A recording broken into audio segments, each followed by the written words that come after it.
लगता है India block के बाकी सारे मेंबर्स का अब एग्जिट हो गया है और अब सिर्फ कांग्रेस पार्टी ही इंडिया ब्लॉक को लीड कर रही है और उन सब चीजों के संचालन करने का जिस व्यक्ति के पास मौका आया है वो है राहुल गांधी। जी हाँ, इंडिया ब्लॉक में भी कोई बहुत छोटे नेता हमेशा से नहीं थे। ममता बनर्जी, एम.के. स्टालिन और आपके अमर अब्दुल्ला, ये सब लोग थे। लेकिन जब जैसे जैसे इनका टाइम बुरा आता गया, राहुल गांधी ने इनको इंडिया ब्लॉक से किक आउट करने जैसा एक माहौल बना दिया। और ये बात मैं आपको इसलिए कह रही हूँ क्योंकि यहाँ पर जो हमें देखने को मिल रहा है इस टाइम पे, केरलम की जो तस्वीर हमारे सामने आई है, उससे ये बात समझ में आ रही है कि कैसे राहुल गांधी पूरे इंडिया ब्लॉक को अब सिर्फ कांग्रेस पार्टी के लोगों से ही प्रतिनिधित्व करने वाले हैं। पूरी तरीके से सिर्फ कांग्रेस पार्टी ही ऊपरी तौर पे दिखने वाली है। देखिए, आपने एक चीज समझी होगी कि बीजेपी के जब एनडीए ब्लॉक की बात होती है तो सबसे ज्यादा अगर आप देखेंगे तो यहाँ पे बीजेपी ही सबसे, कहते हैं ना कि प्रचंड रूप में उसका पीआर होता है। सिमिलर तरीके की चीज राहुल गांधी भी अपने पार्टी के अंदर करना अब शुरू कर चुके हैं। अभी जब केरलम में सतीसन जी जब सीएम की ओथ ले रहे थे, उस टाइम पे मंच पे अगर आप देखेंगे तो कोई भी नहीं था इंडिया ब्लॉक से, सिर्फ और सिर्फ राहुल गांधी और प्रियंका गांधी थे। जब राहुल गांधी केरला में पहुंचे उस टाइम पे सतीसन और भी बहुत लोग पहुंचे राहुल गांधी को यहाँ पे रिसीव करने के लिए, और साथ ही साथ एक ऐसा वीडियो हमारे सामने आया जिसके बाद से हम एक्चुअल में थोड़ा शॉक हो गए और हम समझ गए कि इस बार राहुल गांधी ने एक्चुअल में इन सब लोगों को कैसे मनाया। दूसरी चीज हमें एक और बहुत अटपटनी सी चीज लगी कि इस पूरे के पूरे ओथ सेरेमनी के अंदर हमने देखा कि शशि थरूर नहीं है। देखिए, कांग्रेस पार्टी के बहुत बड़े नेता है शशि थरूर और साथ ही साथ केरलम में भी उनका काफी वर्चस्व है और त्रिवांड्रम जैसे कॉन्स्टिट्युएंसी से मोस्टली वही जितवाते हैं कांग्रेस पार्टी को सीट। तो इस हिसाब से उनका रिएक्ट करना बहुत ज्यादा एक क्वेश्चनेबल थॉट लेकर आता है कि एक्चुअल में ये सीएम की रेस में इस बार राहुल गांधी ने फिर से कौन सा पैतरा सामने लाया है। तो वीडियो में क्या हुआ कि राहुल गांधी मंच पर पहुंचे और वहां पे हमने देखा कि वो पहले सतीशन से मिले, उसके बाद से वेणुगोपाल को बुरा ना लगे तो पहले उसके हाथ से वो तुरंत वेणुगोपाल से मिले और उसके बाद से हमने देखा कि एकाएक वो जाके चेन्नीथला के पास भी मिले। कहीं ये तिगड़म तो नहीं है जो राहुल गांधी बनाने की पूरी कोशिश कर रहे हैं। हम सबको पता है कि कांग्रेस पार्टी में चीफ मिनिस्टर 2.0 या फिर रोटेटरी चीफ मिनिस्टर, इस तरीके की बहुत बातें चल रही थी कि ऑलरेडी ये सब चीजें चलती भी थी। जैसे कर्नाटका का तो क्लासिक एग्जाम्पल है कि कैसे सिद्धरामैया और शिव कुमार दोनों ने बहुत हद तक ट्राई किया कर्नाटका में कि कांग्रेस पार्टी आ जाए, और जैसे ही पार्टी आई तब सिद्धरामैया को यहाँ पे चीफ मिनिस्टर बनाया गया और शिव कुमार को बोला गया कि 2.5 ईयर्स के लिए ये बनेंगे, उसके बाद आप बन जाइएगा। इसी मिली भगत में चीजें आगे चली। पर जब एक्चुअल में शिव कुमार के बनने का टाइम आया तब फिर पूरा बवाल शुरू हो गया। ऐसी चीज हमने राजस्थान के अंदर, छत्तीसगढ़ के अंदर, एमपी के अंदर बहुत से स्टेट्स में देखी है और सिमिलर चीज यहाँ पर केरलम में भी दिखाई दे रही है क्योंकि ये तीनों ही दावेदार बहुत ज्यादा टक्कर में थे। और अगर मैं चेन्नीथला को 2 मिनट के लिए साइड कर दूं तो सतीशन और केसी वेणुगोपाल के पास तो दोनों ही एकदम नेक टू नेक कॉम्पिटिशन में थे। इतना ही नहीं, अगर आप एक चीज नोटिस करेंगे तो आपको ये भी समझ में आएगा कैसे 20 से ऊपर एमएलए ने सिर्फ और सिर्फ केसी वेणुगोपाल को ही वोट दिया था। लेकिन जस्ट बिकॉज सतीशन केरला से रूटेड थे, लोकलाइट थे, तो उनको प्रिफरेबली वहां पे रखने की कोशिश की गई और सचिन पायलट जैसी जो गलती उन लोगों ने पहले दोहराई थी वो केरला में नहीं दोहराना चाहते थे ये लोग, इसलिए इस हिसाब से पूरी की पूरी प्लानिंग यहाँ पे की गई। राहुल गांधी के इस पूरे आयोजन के अंदर अगर आप देखेंगे तो इसमें इंडिया ब्लॉक का कोई भी नहीं था। इसके पहले अगर आप देखेंगे तो आपको समझ में आएगा कि पहले जैसे भी ओथ सेरेमनीज होती थी, चीजें होती थी, तो लोग आते थे, पर यहाँ पे सिर्फ साउथ के ही खिलाड़ी थे। हमें स्टेज पर इनफैक्ट लेफ्ट पार्टी के जो विजय पिनियन है, जो पुराने चीफ मिनिस्टर है, उनकी भी उपस्थिति वहां पर देखी। पर उसके बावजूद भी चलिए, एम.के. स्टालिन का तो मुझे समझ में आता है कि इतने साल पुरानी जो उनकी नीति थी और जो उनकी अलायंस थी कांग्रेस पार्टी के साथ, उसको छोड़ के राहुल गांधी ने टीवीके के विजय थलापति का हाथ थाम लिया। अब विजय थलापति का हाथ थामा और थामा, लेकिन पर यहाँ पर उन्होंने विजय थलापति को भी नहीं इनवाइट किया, या इनवाइट किया या फिर वो आए नहीं दिखे वो।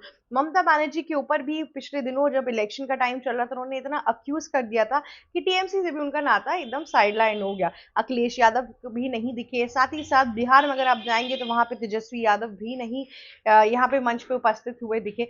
तो कहीं ना कहीं जो इंडिया ब्लॉक है वो इतना ज्यादा डिस्प्यूटेड लगता है इस टाइम पे, हर तरीके से टूटा हुआ लगता है। और अब इंडिया ब्लॉक की ना एक ही पहचान हो गई है, वो है कांग्रेस पार्टी। और इंडिया ब्लॉक का एक ही जो लीडर और मसीहा या कुछ भी कह लीजिए, वो बन गए राहुल गांधी।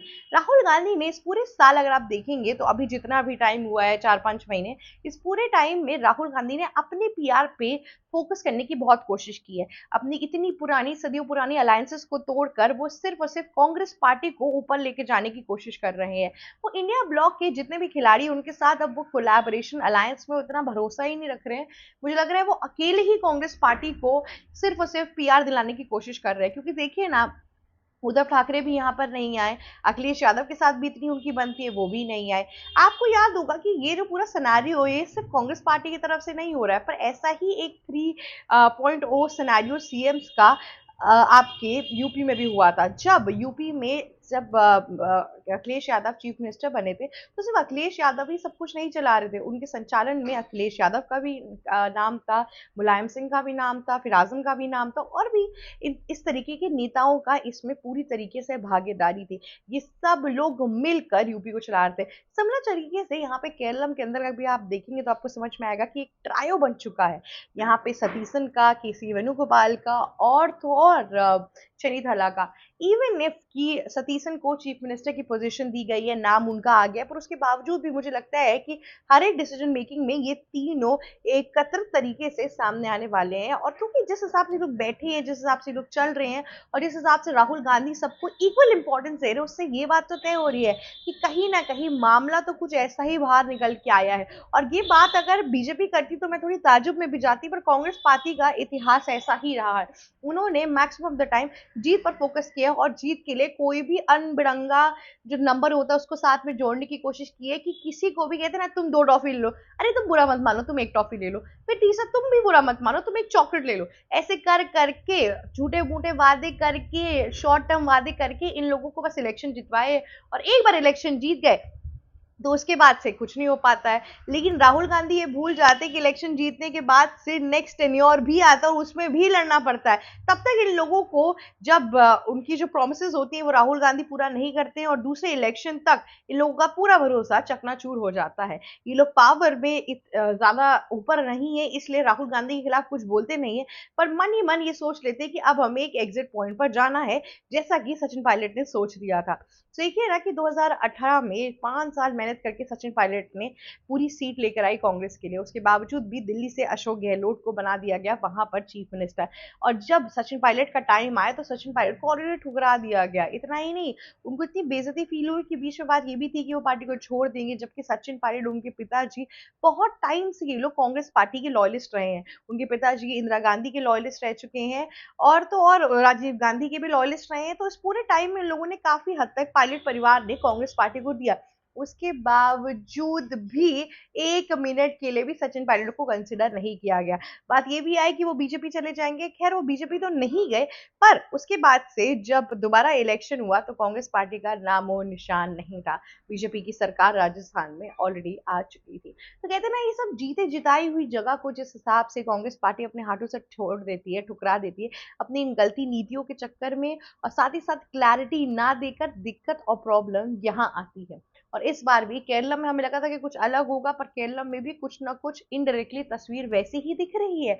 चलिए, कर्नाटका में तो 2 लोग थे, यहाँ पे तो 3 लोग दिख रहे हैं। और साथ ही साथ शशि थरूर की ये नाराजगी ये इस बात को कंफर्म भी करती है कि वो परेशान हो चुके हैं राहुल गांधी की इन नीतियों से, जो सदियों पुरानी चल रही है, जिसका कोई भी कॉन्क्रीट लॉन्ग टर्म प्लान नहीं है। साथ ही साथ कांग्रेस पार्टी का वर्चस्व जहां हम जीतते भी हैं, वहां पर भी वो नीचे कर देते हैं।